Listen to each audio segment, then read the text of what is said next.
PSG Fan TV, bonsoir à tous, bonsoir Joe. Bonsoir à tous, bonsoir Ronip. Alors tu l'avais prédit sur un précédent interview, le Paris Saint-Germain allait le faire et il l'a fait. Et il est qualifié pour les quarts de finale. Écoute, je suis le premier avis. La première chose que j'avais dit, c'est qu'il fallait mettre le Jordan Wings, le maillot des buts en Ligue des Champions. Et encore une fois, quelle prestation des Parisiens. Ouais, clairement. Bah, dis-moi, je sais que tu t'attendais que tout de même à un jeu ouvert. Encore une fois, ça s'est fini sur un 1-0. Ça a été plus ou moins tactique en réalité, le dénouement. Ouais, clairement, j'ai déjà vu à la conférence de presse de Slot qui disait voilà, ils ne sont pas tant malmenés que ça et tout. Je me suis dit, bon, c'était curieux. Je m'attendais toujours à ce qu'on ait un impact physique plus fort. Moi, j'avoue que j'ai été surpris parce qu'a proposé Liverpool aussi longtemps. Pas surpris qu'en début de match, tu vois, ils nous mettent la pression parce qu'ils pouvaient faire que ça, en réalité. Ils sont en field, ils sont chez eux.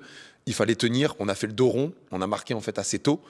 Et à la différence, en fait, entre le match aller et le match retour, c'est que on peut dire quand même que Liverpool a été plus agressif.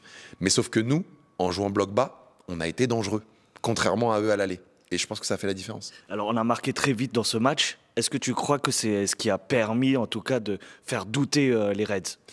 Oui, je pense qu'on est, quelque part chanceux dans le scénario et en même temps non, parce qu'on doit, on doit en fait aller chercher potentiellement ce deuxième but, mais les Reds sont obligés en fait du coup de se dévoiler parce qu'ils sont pas qualifiés, ils sont chez eux.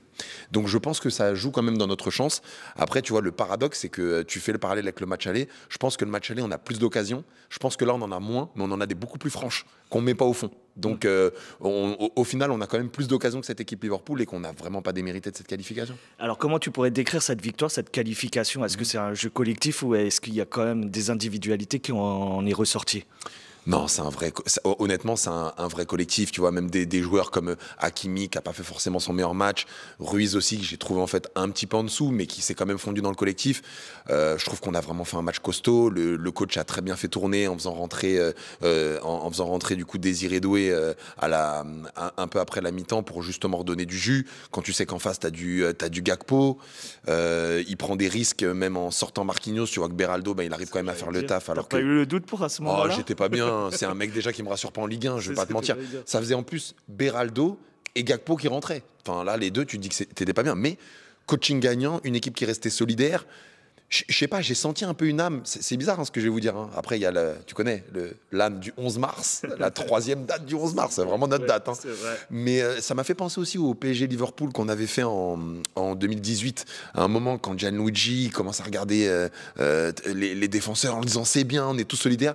Liverpool qui mettent des poteaux et tout, j'ai dit ça c'est le genre de match, normalement nous on fait ces matchs là et la balle elle rentre jamais, et c'est chez eux que ça va pas rentrer et c'est ce qui s'est passé. Alors, petit point quand même, on est allé jusqu'en prolongation. Tu as vu qu'on a été malmené pendant une période. Est-ce que tu n'as pas eu peur que justement, cette fatigue, ce pressing haut qu'on devait faire, ça commençait à se retourner contre nous? Oui, tu as raison, parce qu'il y a un moment, quelque chose, tu t'es dit, les deux équipes commencent à être fatiguées et qu'il y a une équipe qui peut craquer. Tu sais pas comment, si c'est Elliott qui est rentré, si c'est Darwin ou Gakpo, ou alors Dembélé de l'autre côté, ou Désiré Doué qui va la mettre. Vraiment, à un moment, tu sais pas. Sauf que, plus le temps passait, plus tu sentais que Liverpool, physiquement, on a gagné le combat physiquement. Et d'ailleurs, je pense qu'à la 120e, ils sont contents que le match s'arrête, en vrai. Parce qu'on commençait en fait à avoir des réels temps forts, d'être chez eux. Alors certes, par exemple, Désiré Doué qui ne la met pas dans la mire, etc., mais ça devenait dangereux.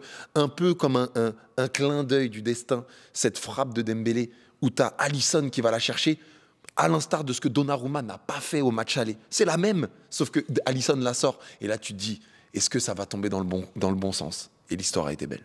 Alors, tir au but, finalement, ça s'est départagé. Qu'est-ce qu'on peut dire de plus sur un Donnarumma qui a été critiqué la semaine dernière et aujourd'hui ovationné?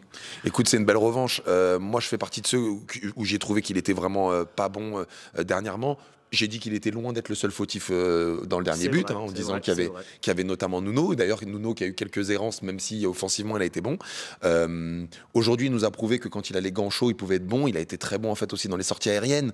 Faut le noter, parce qu'il ne fait pas tant d'arrêts que ça dans le match. Il fait beaucoup de sorties aériennes. Il fait 2-3 arrêts quand même de grande classe. Et puis dit Joe, moi quand j'ai vu qu'il y avait des pénaltys, il y a des gens qui ont dit « Ah ouais, non, il n'est pas bon ». J'ai dit Donnarumma au pénalty, il est très bon. D'ailleurs, sa statistique, il faut savoir que dans sa carrière, sur les 6 séances de pénalty qu'il a fait, il les a toujours gagnées. Et là, ce soir, masterclass de sa part. masterclass de sa part. Il a fait des vrais arrêts sur Darwin. Et oh là là, quelle joie. Non, vraiment, c'était magnifique. Et ce but de Désiré Doué comme un patron, et après qui fait Palmer comme ça. Oh, j'invite tout le monde à le regarder en boucle. Le Palmer comme ça. Comme moi, là, j'ai froid. C'était magnifique. Donc vraiment très, très heureux. Un dernier mot pour terminer? Un dernier mot pour terminer. Aujourd'hui, on a le costume pour moi de favori et il va falloir l'assumer. Je pense que voilà, certains vont nous mettre top 2, top 3. Il reste encore des grosses équipes. On l'a dit, Bayern, Barça, Inter, Real.